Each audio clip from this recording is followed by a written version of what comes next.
Hi everybody, I'm Christina Zilber. So I have a makeup brand called Jouer Cosmetics. I'm not sure if any of you, who here's heard of Jouer?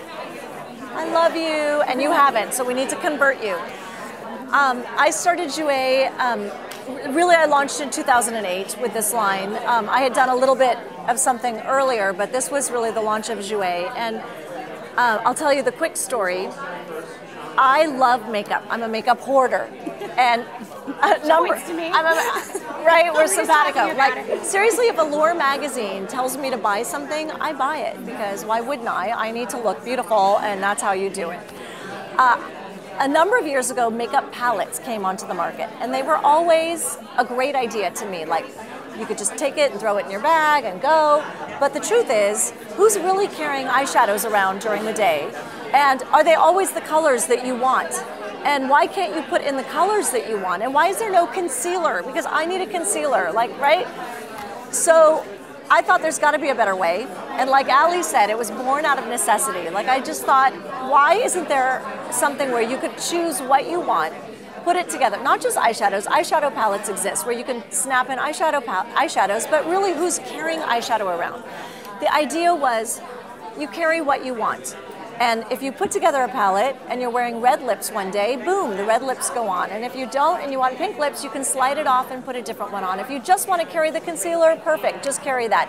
It's all interchangeable, it's customizable, and it's that's really where the start of Jouer, the idea of it, was born. And then when I got into the development of that, it was a long process. I met with engineers and they came up with drawings, and then I flew to San Francisco and met with some people and presented a line, and it was in that process that I discovered, really, like, wow, formulas are really important to me, because I don't wear crappy formulas. I don't want to wear something that was made in China. Like, nothing against China, but it's not so controlled, you know what I mean? So I want the finest ingredients.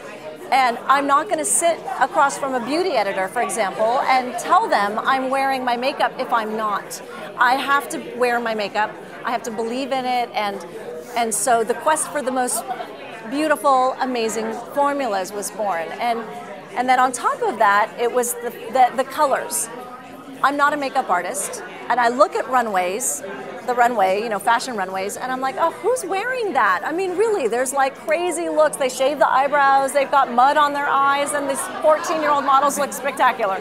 That's not us. I have dark circles, I have freckles, I need to even my skin, you know, I've got issues, and we all have issues. So I really wanted a makeup line that was the best formulas and the most beautiful colors, that were easy and not heavily pigmented, not hard to wear. You don't have to take a class in, you know, a master class in contouring in order to wear my brand. It's really approachable, and that was where Jouer was born. I thought about authenticity and how important it is today, because this is not the business it was 10 years ago or 15 years ago.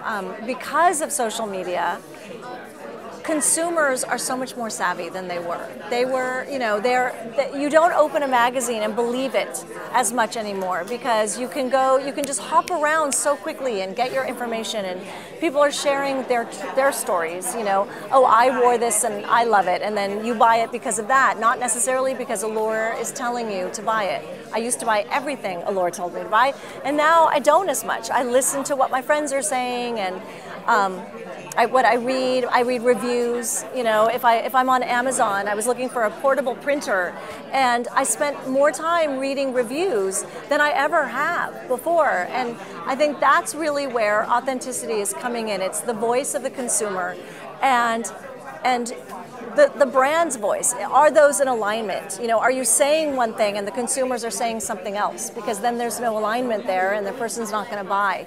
So when I was thinking about how to be authentic today, I really thought, in my business, in my company, the most important tool we have is our mission statement.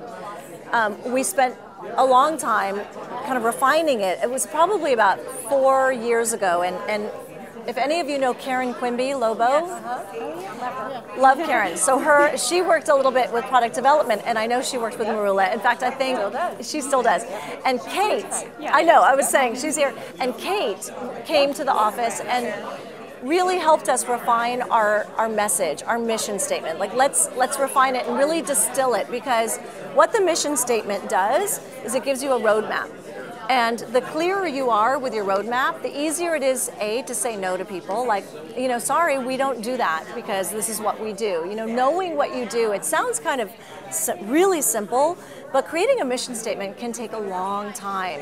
And really being honest with yourself. Like, I would love to be the brand that does fashion shows, but that's not my brand. I'm wearable colors, I'm not runway colors, and so it's always just, finding your truth. And it starts with who you are, what you say you do, and the way to find that is your mission statement. But it allows you also to make decisions when you are preparing an e-blast, and when you are, making your homepage, and all the way down the line, we're really trying to be authentic to who Jouer is. And it's not always easy, because sometimes a graphic designer leaves and you have somebody new walk in and you have to explain to them, okay, here's the mission, here's our style guide, here's our brand book, and really just always hone in on that. What is our story?